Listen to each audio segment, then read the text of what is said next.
உண்மை நிகழ்ச்சி, கதையல்ல, நிஜம். 2008ஆம் ஆண்டு நான் திருச்சி மாவட்ட காவல்துறை கண்காணிப்பாளராக பணிபுரியும் போது மதியம் 2:30 மணிக்கு ஜனாதிபதி மாளிகையிலிருந்து எனக்கு ஒரு அழைப்பு. அழைத்தவர் மேதகு மனிதர் அப்துல் கலாம் அவர்கள். அழைத்ததனுடைய நோக்கம், அவர் சொன்னதை அப்படியே உங்கள்கிட்ட பதிவு செய்கிறேன். இதை கேட்டிங்கன்னா ஏன் படிக்கணும் அப்படிங்கிறது உங்களுக்கு முழுமையாக விளங்கும். முழுசையும் கேட்டால்,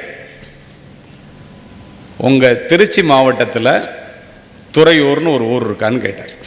இருக்குது சார். சரஸ்வதின்னு ஒரு பொண்ணு 10ஆம் வகுப்பில் திருச்சி மாவட்டத்தில் 1வது மாணவியாக வந்திருக்கிறாள். மேற்கொண்டு படிக்க வேண்டும் என்று அந்த பெண் விரும்புகிறாள். ஆனால் அவர்களுடைய பெற்றோர்கள் ஏழ்மையின் காரணமாக 30 வயது வித்தியாசத்திலே 47 வயது நிரம்பிய தாய் மாமாவிற்கு 17 வயது கூட நிரம்பாத அந்த பெண்ணை 2ஆம் தாரமாக திருமணம் செய்து வைக்க முயற்சி நடப்பதாக நான் அறிகிறேன். அந்த பொண்ணு படித்தா நல்லா இருக்குமே, அது சட்டப்படி குற்றம் இல்லையா? 18 வயசு கூட முடியாத பொண்ணுக்கு கல்யாணம் நடத்துறது அப்படின்னு சொன்னார். கண்டிப்பாக சார் அப்படின்னு சொல்லிட்டு டிஎஸ்பி இன்ஸ்பெக்டர் எல்லாம் துறையூரில் அந்த வீட்டுக்கு வர சொல்லிவிட்டு நான் அங்கே போனேன். திருச்சியிலேருந்து துறையூர் போகிறதுக்கு 1 hour ஆகும்.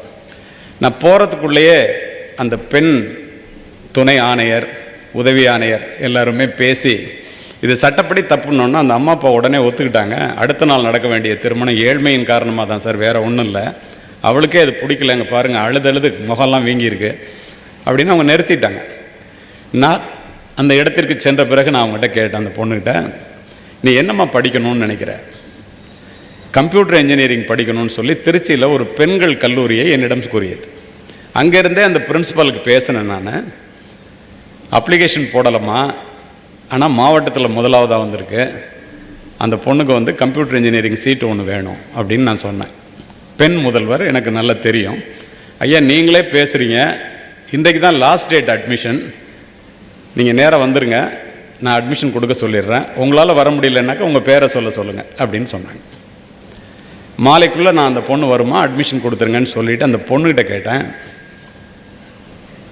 சரஸ்வதி உன்னுடைய தேவைகள் 2ம் நிறைவடைந்து விட்டது. பிடிக்காத கல்யாணத்தை பெற்றோர்களை நிறுத்தி விட்டார்கள், பிடித்த படிப்பை நான் பெற்றுக் கொடுத்து விட்டேன். ஆனால் உன்னுக்கிட்ட எனக்கு ஒரு கேள்வி இருக்குமான்னு. என்னன்னு கேட்டுச்சு. உனக்காக ஜனாதிபதி அப்துல் கலாம் அவர்கள் டெல்லியிலிருந்து பேசினாரே, ஜனாதிபதி மாளிகையிலிருந்து எப்படின்னு கேட்டேன். அந்த பொண்ணு சொன்னிச்சு, ஐயா நான் 8வது படிக்கும்போது என்னுடைய ஆசிரியைகள் என்னை கல்வி சுற்றுலா அழைச்சிட்டு போயிருந்தாங்க அண்ணாமலை யூனிவர்சிட்டிக்கு. அப்போ அணு விஞ்ஞானியாக இருந்த அப்துல் கலாம் சார் அங்கே உரையாற்றினார். பேசி முடித்தோன்னே கேள்வி கேட்க சொன்னார். நான் எந்திரிச்சு ஒரு கேள்வி கேட்டேன், பெண்களினுடைய முன்னேற்றத்திற்கு அடிப்படை தேவை எதுன்னு கேட்டேன். அவர் எந்திரிச்சு எஜுகேஷன், கல்வி அப்படின்னு ஒரே வார்த்தையில் சொல்லிட்டு உட்காந்துட்டார். அன்றைக்கு புத்தகத்தை எடுத்த நான் அதற்கப்புறம் அதை வைக்கவே நான் நினைக்கல. மாவட்டத்தில் 1 மார்க் வாங்கினேன் 10வதுல. எங்கள் அம்மா அப்பாவே என்னை படிக்க வைக்கலைன்னா என்ன பண்ணுறதுன்னு தெரியல. அதோடு மட்டும் இல்லாமல் ஒரு திருமணத்துக்கு ஏற்பாடு பண்ணிட்டாங்க. ராத்திரி பூரா அழுதேன். காலையில் எனக்கு விடை கிடைச்சிச்சு. யாரெல்லாம் கேள்வி கேட்டோமோ அவங்களுக்கெல்லாம் அப்துல் கலாம் சார் ஒரு கார்டு கொடுத்தார். அதில் அவருடைய இமெயில் ஐடியும் அவருடைய ஃபோன் நம்பரும் இருந்துச்சு. நான் தான் சார் அப்துல் கலாம் சார்கிட்ட காலையில் 7 மணிக்கு ஃபோனில் பேசினேன்னுச்சு.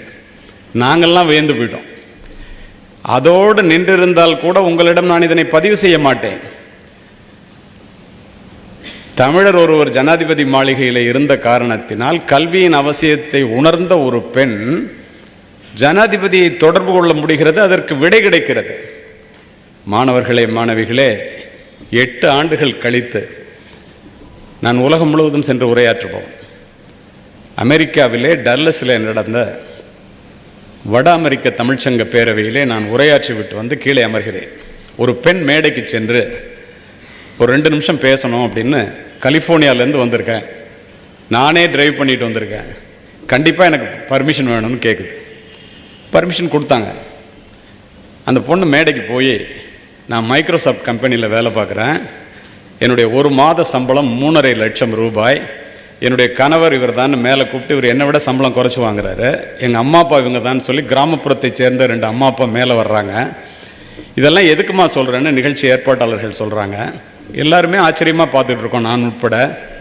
அந்த பெண் என்னிடம், ஐயா கலியமூர்த்தி அவர்களே, என்னை நீங்கள் மறந்திருக்கலாம், மேதகு அப்துல் கலாம் அவர்களையும் உங்களையும் என் வாழ்நாளில் நான் மறக்கவே முடியாது. ஏனென்றால் நான் தான் துறையூர் சரஸ்வதி என்று கூறியது.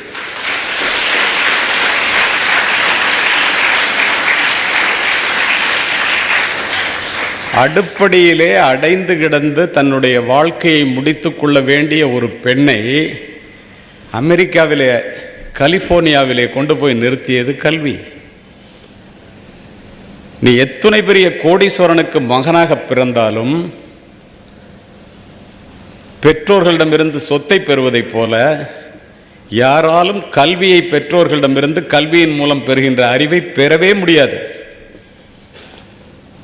இப்போ நான் எம்ஏ பிஹெச்டி வாங்கியிருக்கேன்னு படித்தாங்க இல்லையா, என் மூத்த பிள்ளையை கூப்பிட்டு பிஹெச்டியை நீ வச்சுக்க, எம்ஏ நீ வச்சுக்க, அதுக்கான அறிவை நீ வச்சுக்க அப்படின்னு சொத்தை கொடுக்குற மாதிரி கொடுக்க முடியுமா? 100 பேர் சேர்ந்து குதிரையை தண்ணீர் துறைக்கு அழைத்து செல்லலாம், ஆனால் தண்ணீரை குதிரை தான் குடிக்க முடியும். நீ படித்துத்தான் அறிவாளியாக முடியும், பெற்றோர்களிடமிருந்து அதை பெற முடியாது என்பதுதான் கல்வியினுடைய தலையாய சிறப்பே. இந்த இளம் பிராயத்திலேயே இதை நீங்கள் மனதிலே பதிய வைத்துக் கொள்ள வேண்டும். கல்வி ஒன்றுதான் படிக்கின்ற மாணவனையோ மாணவியையோ மட்டுமின்றி நீ பிறந்த வீட்டையும் இந்த நாட்டையும் உயர்த்தக்கூடியது. இந்த உலகத்திலே நீ நம்பிக்கை நிறைந்த பயணத்தை முன்னெடுத்து செல்ல வேண்டும் என்றால் அடிப்படை தேவை அறிவு. அந்த அறிவு கல்வியின் மூலம் மட்டுமே நீ பெற முடியும். அறிவு வேறு, கல்வி வேறு. அறிவை செழுமையாக்குவது கல்வி. உன்னிடம் கல்வி இல்லை என்றால் நீ எவ்வளவு பெரிய அறிவாளியாக இருந்தாலும் அப்ளிகேஷனே போட முடியாது. இந்த அடிப்படையை முதலில் புரிந்து கொள்ளுங்கள். முதுமையில் நீ சிறப்பாக வாழ வேண்டும் என்றால் இளமையிலேயே நீ செய்து வைக்கக்கூடிய மிக புத்திசாலித்தனமான ஒன்று கல்வியை கற்று அறிவை பெருக்கிக் கொள்வதுதான். அறிவு அற்றம் காக்கும் கருவி, செருவார்க்கும் உள்ளளிக்கலாக அரண்கிறார் வள்ளுவர். ஒரு அரசன் கூட படையெடுத்து வந்து உன்னிடம் இருக்கின்ற சொத்தை பூரா எடுத்துட்டு போயிடலாம், உன்னிடம் இருக்கின்ற அறிவை எவனாலும் எதுவும் செய்ய முடியாது. இந்த மேடை